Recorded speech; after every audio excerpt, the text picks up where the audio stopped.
Ela nasceu princesa legítima, filha de Henrique VIII e Catarina de Aragão, educada para ser herdeira, até que o pai decidiu que precisava de um filho homem. Quando Henrique rompe com Roma para se casar com Ana Bolena, Maria deixa de ser princesa.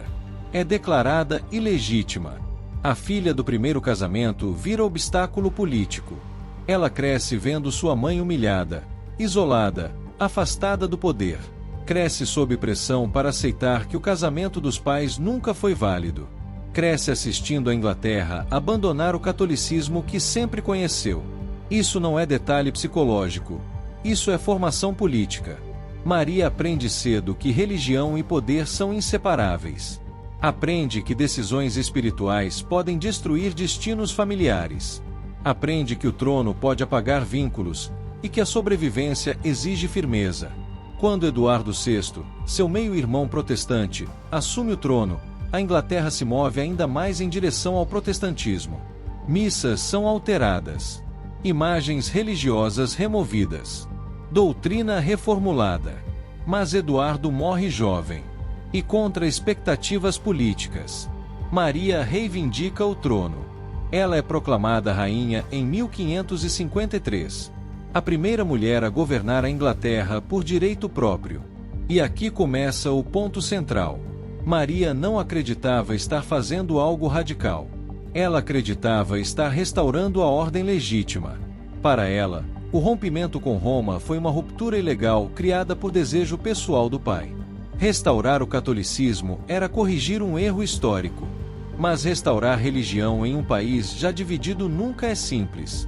Leis contra heresia são reativadas. Julgamentos ocorrem. Cerca de 300 protestantes são executados ao longo de seu reinado. E é aqui que nasce o apelido Bloody Mary. Só que existe um detalhe que raramente é lembrado. Seu pai, Henrique VIII, também executou opositores religiosos. Eduardo VI perseguiu católicos. A diferença é que Maria foi mulher, e seu reinado foi curto. Não teve tempo para que sua narrativa fosse suavizada pela vitória. Além disso, ela se casa com Filipe II da Espanha.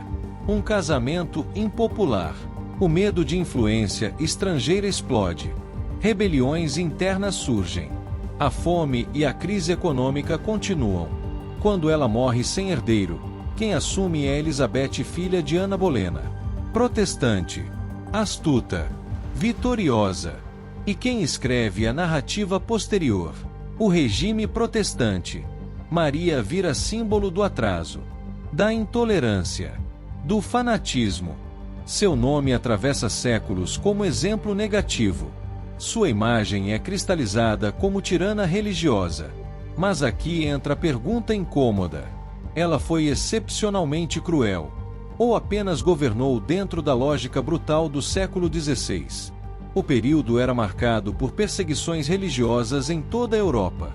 França, Espanha, Sacro Império.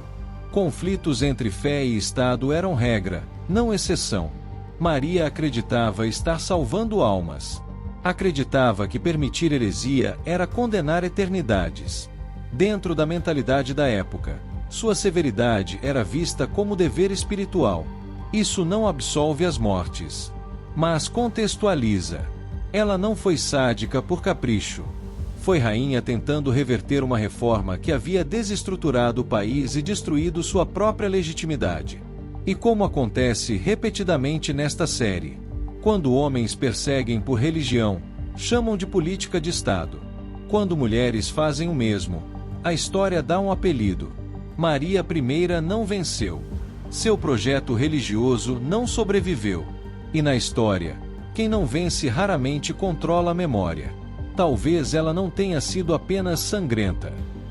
Talvez tenha sido a rainha que tentou restaurar um mundo que já tinha mudado. E a pergunta que ecoa: se tivesse vencido, ainda a chamaríamos de vilã? Talvez o problema nunca tenha sido a mulher. Talvez tenha sido a narrativa.